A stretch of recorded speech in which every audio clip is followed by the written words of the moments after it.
Hey, David, we're going to start Batman. That's right, David, issue 142. David, legacy number 907.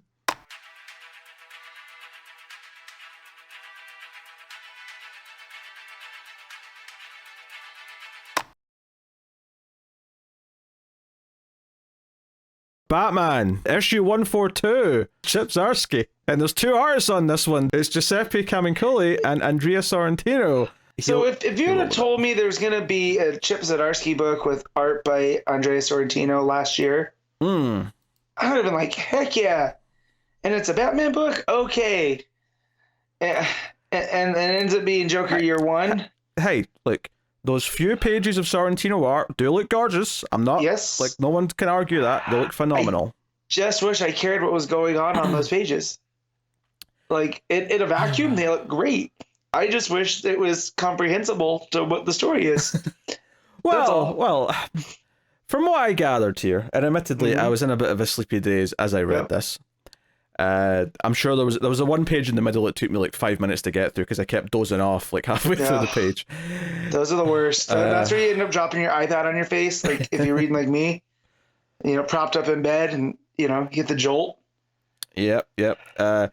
So the Sorrentino art, I believe, is the future because it mentions Barbara being commissioner. So we're in the future for part of this, and it's an autopsy of someone who looks like the Joker but isn't actually the Joker. But obviously the main part of the story is in the past. Specifically, so here's the thing. When I saw the preview pages for this, and I didn't look at them properly, but because they were in every book last week, I saw the first part of it. I was like, oh, they're sort of starting as if it's the end of Killing Joke kind of thing. They're going for that kind of vibe. Yeah. But it's like seemingly after the acid incident, like Joker's split into three. So it's tied into the whole three Jokers thing, where two of them start fighting, right? Maybe even killing each other, although probably not. It's hard to say.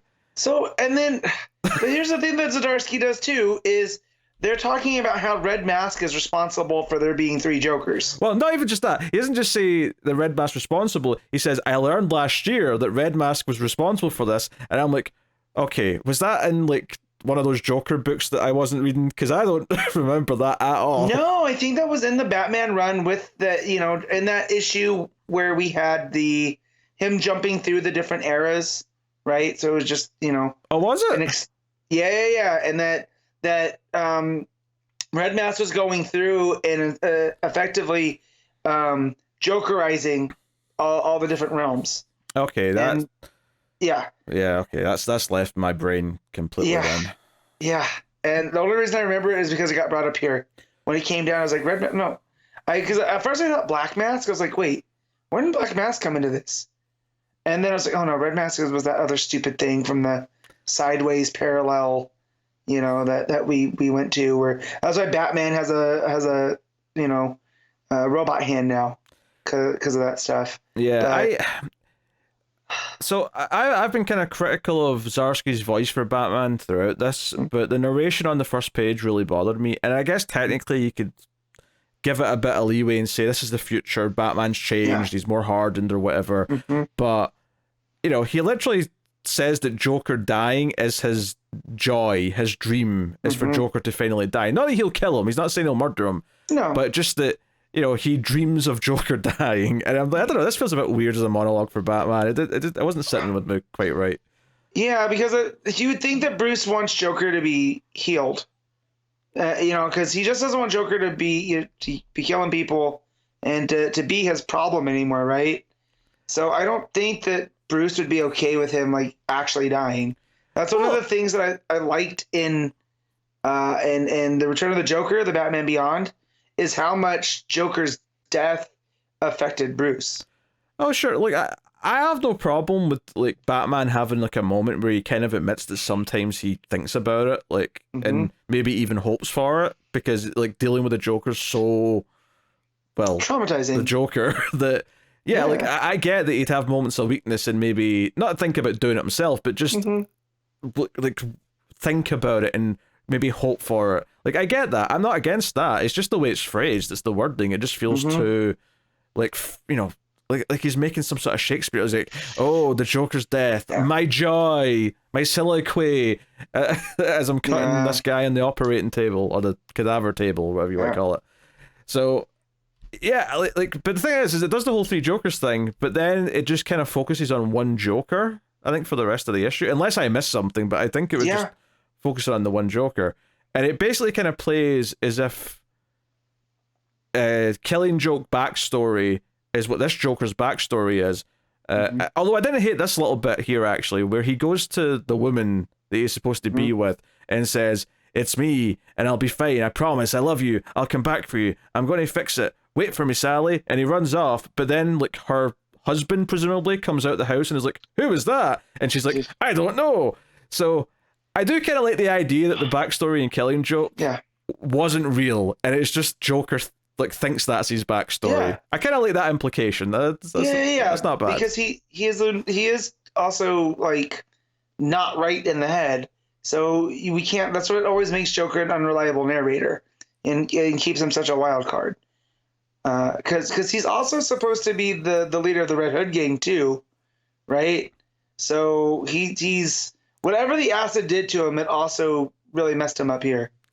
Yeah, I think I'm not so fond of even just the concept of doing, well, not even the concept of doing the story, but the concept of doing this where Joker here, it skips 6 months later and he's putting on like makeup to look like he's got normal skin, right? And like Jack Nicholson did in the Burton Batman. Yeah, and I don't mind him doing that for whatever reason, but to sort of like tie it into this origin where he's like not really full on Joker yet, I feel like by the time all that stuff happens, I feel like Joker's kind of like an early Batman villain, and it feels like there's just too much time building up to him. But maybe that's just I don't know, my preference, because I feel like him trying to hide, who he is, and he hasn't embraced the Joker yet.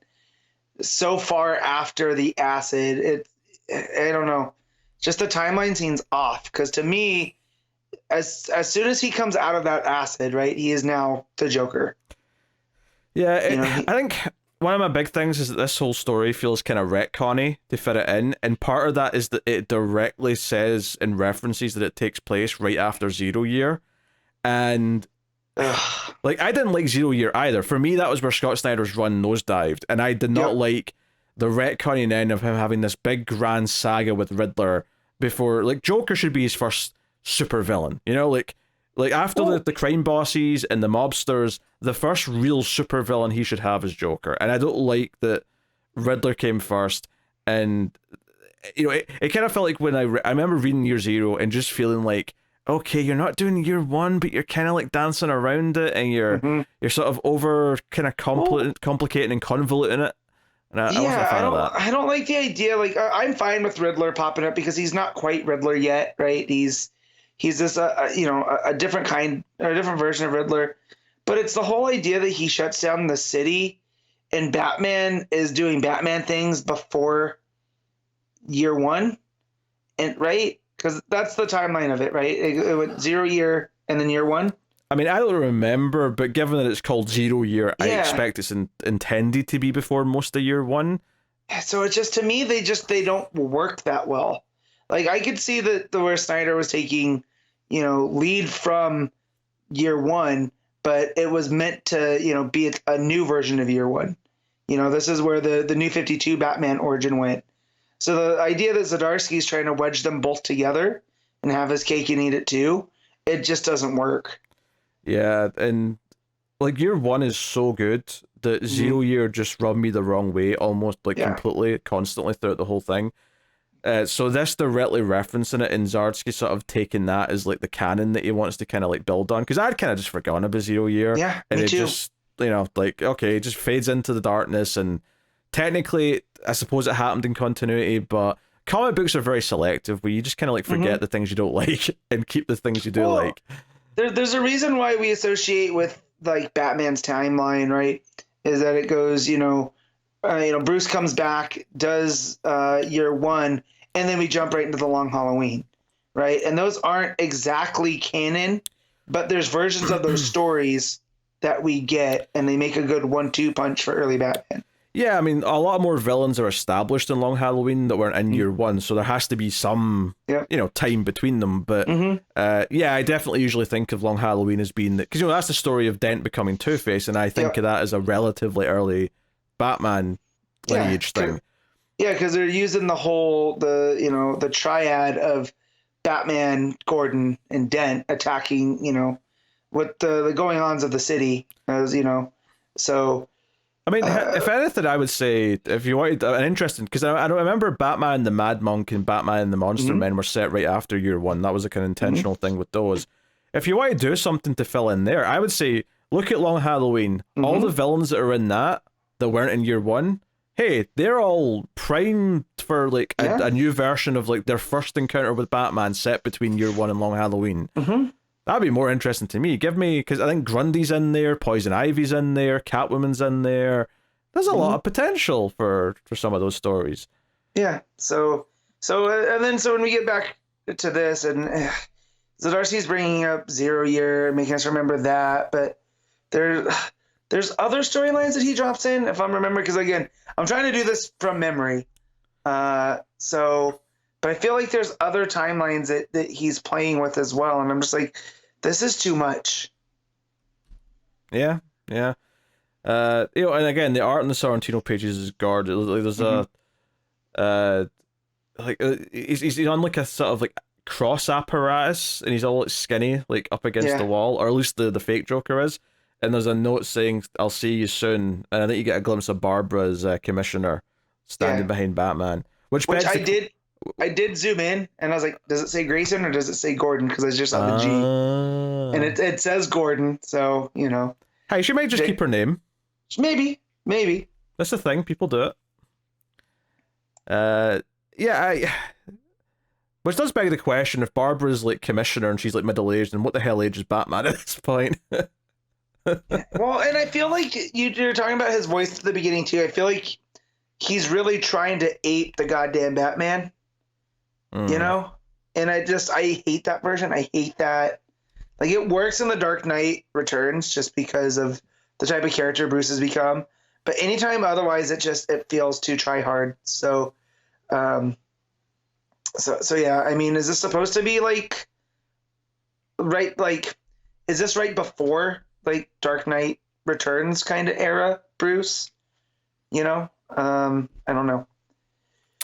Joker gets into a fight at a bar with some thugs because he cracks a joke. They don't like it.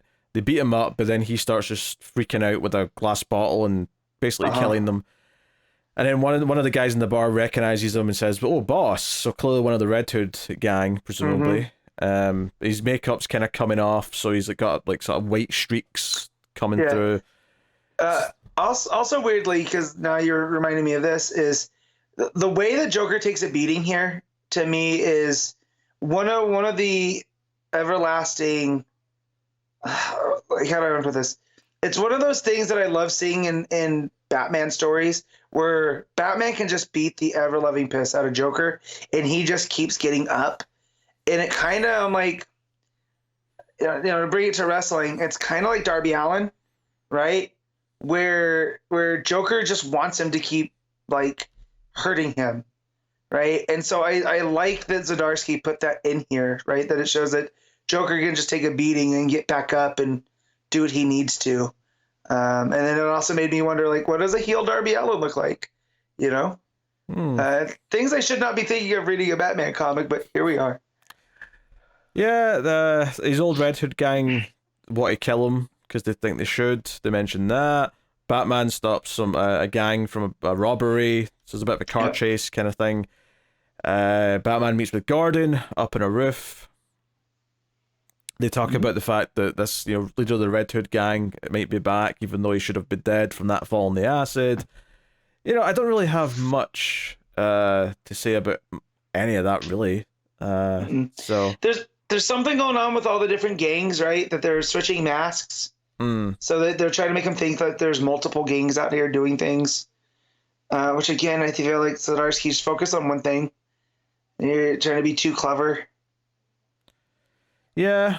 I think Perhaps the more interesting thing here, overall, is that Joker has narration, but it's kind of like the real person that he was before is narrating from inside the Joker. So it's like he's recognizing, it's like he's watching himself go insane, and he's saying things like, "Oh, please no," and things like that. It feels like he's narrating as a third party, and it's a little bit weird. Like I kind of like, in the one hand, I artistically get the point of it, and I'm like, I can kind of see the merit in writing a character who's insane like that, and sort of showing this weird perspective of the sane person that he was watching it happen. That's kind of interesting. I don't know if I want to sympathize with the person that the Joker was before he became Joker, though. So that's I'm a little mixed on that. I appreciate the big swing. It's a big swing, and you know. Well, I just like, and again, not to keep comparing this to other things, but like that King and Garrett story that we just got, right? And like Joker's just kind of a force of nature there. He's almost not human, and just the way that they present him. So for Zdarsky to go here and to remind us that there is a human under there, it's kind of weird, because I just think that also the idea of giving us like a definitive Joker origin, even though this is, year one or whatever, and it's not quite definitive. I don't ever like that. I like keeping the Joker into some kind of mystery. Yeah, I think. Yeah, I guess the idea is that by the end of the main part of the story, that as in the year one timeline, is that narration voice is going to die or go away. Right. Like eventually that's going to completely fade and it'll just be Joker that's left. But again, yeah, I don't know if I necessarily like the idea of even telling an origin story like that from that perspective. Right. So I don't remember this character, but I'm assuming this character was in The Knight. This guy that says he trained Batman. Yeah. Yep. He's was the memory guy that wanted to, well, not so necessarily memory. He was the one that Bruce went to learn how to train his brain. Yeah. And he offers to train Joker to harness his mind and to never fear again, and says that his credentials is that he trained Batman. And it's worth mentioning that before this, Joker saw Batman sort of gliding over like the sky and kind of like looked at him in awe, and so he's having mixed feelings about who Batman is, because right now Batman's the guy who's kind of responsible for him falling into the vat of acid. So, and we all know that once he's full on Joker, it's going to be more of a, like, the idea is he's going to be more enamored with him. He's going to kind of be in love with him almost. And because here it's almost like he's cowering, like, when a bird's swooping on you and you kind of go like this, it's not quite fear, but it is hesitancy. Yeah. So, for him to go from that place to like embracing Batman, that also, there's ideas. This is what drives me nuts with Zdarsky. There's ideas here that I can get behind. The execution is always where it fails. Yeah. Also, I forgot this. The inner voice may already be dead, because after he sees Batman, there's a scene here where Joker, it's like he's strangling the human version of himself in the river. So he might actually have already killed the inner voice there, because it doesn't appear after that point. But at the same time, I wouldn't be surprised if it comes back. But that does seem like a pretty definitive moment, so fair enough. Yeah. So that's the end of the year one part, but there's still another bit in the future. Again, gorgeous Sorrentino art. Cannot fault it enough. This demented looking Joker fellow in this art towards the end is absolutely horrifying in the best possible way. But basically, Batman's looking for stuff in the sewers. He mentions that somewhere in the city Duke's infected, so Duke's mentioned here. Which, if you remember Duke's origin, his parents got Jokerized. So there's a tie there too. But plus, it's also a tie to 0 year, right? Because like, that's right. That's where it happened, right? I don't know if either it happened in 0 year or if it didn't. It made me it felt connected to me because it was Snyder's. Snyder did introduce Duke as well, for sure. And then the final page is Batman comes up into the city and it is filled with people who have been Jokerized, which is a really terrific image, although after the end of that last issue of Action Comics, I laughed a little bit because it's basically the same ending as that issue, where everyone's a Bizarro. In Gotham, everyone's a Joker.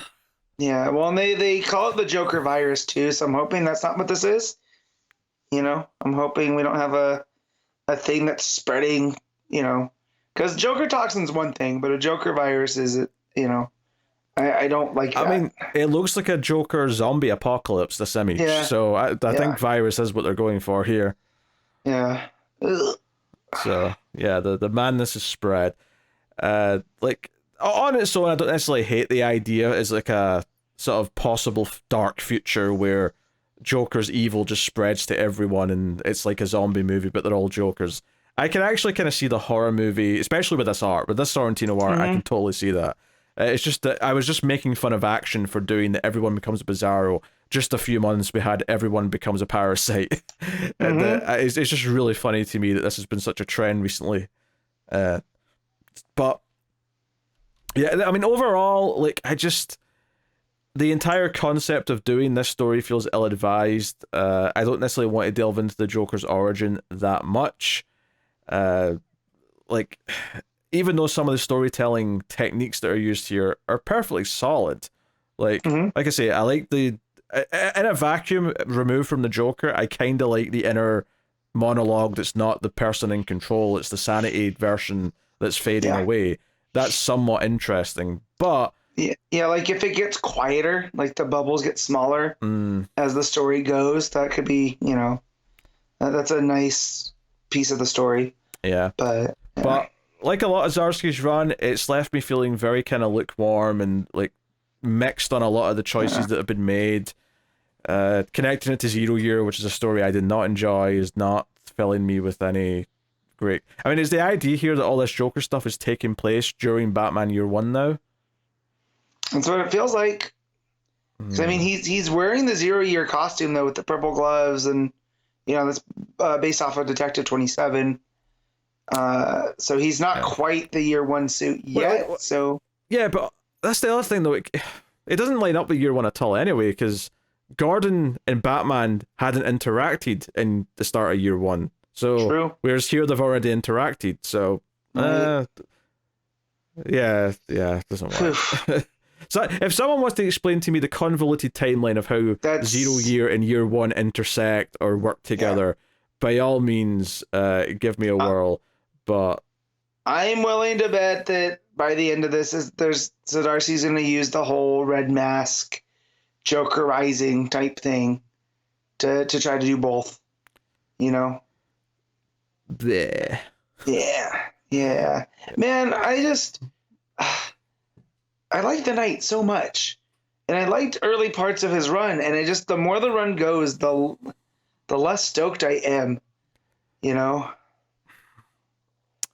I think it just simply comes down to I don't like his interpretation of these characters, particularly Batman, but even Joker as well here. You know, of all the things to take from recent years is to take the 3 Joker idea and run with that. Maybe editorial wanted someone to do something with it because they felt it was left dangling, because, you know, nothing ever really came of it. So maybe they're like, hey, Zdarsky, do you want to tackle the fact that there's 3 Jokers?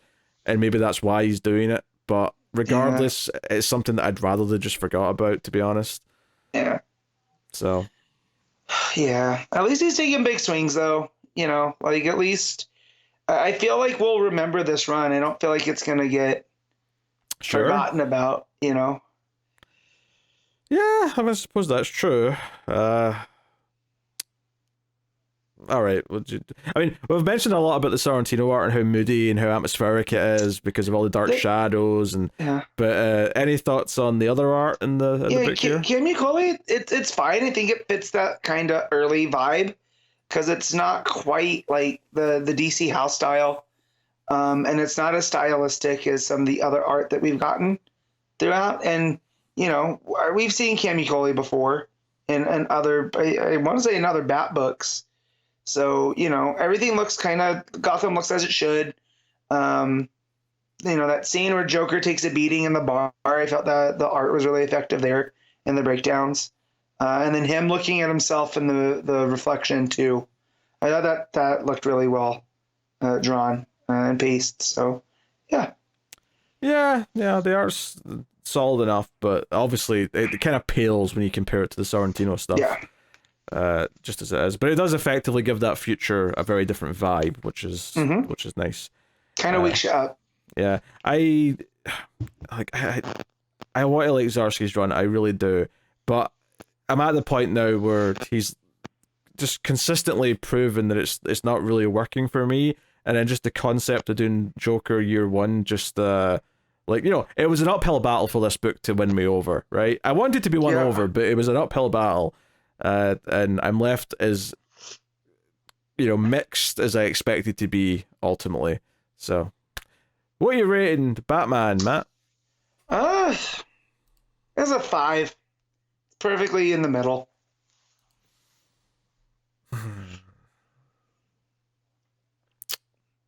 Yeah, I suppose I'll agree with that. Mm-hmm. Like, I can't feel like I can't go lower despite the story being a mess, you know, because I almost feel like that's going to be the point, you know, because it's the Joker. At least that's what I'm hoping. I could, at the end of these 3 weeks, I could be like, nope, it's just a mess. There's no point to it. But, you know, that might, looking back, would affect it. I'd probably drop the score a little bit, but yeah. Yeah. No, I mean, I think 5 makes sense to me. It feels maybe a little harsh in some ways, but not harsh enough in others. So yeah, that's why I said it's right in the middle. Yeah, I'll go with that.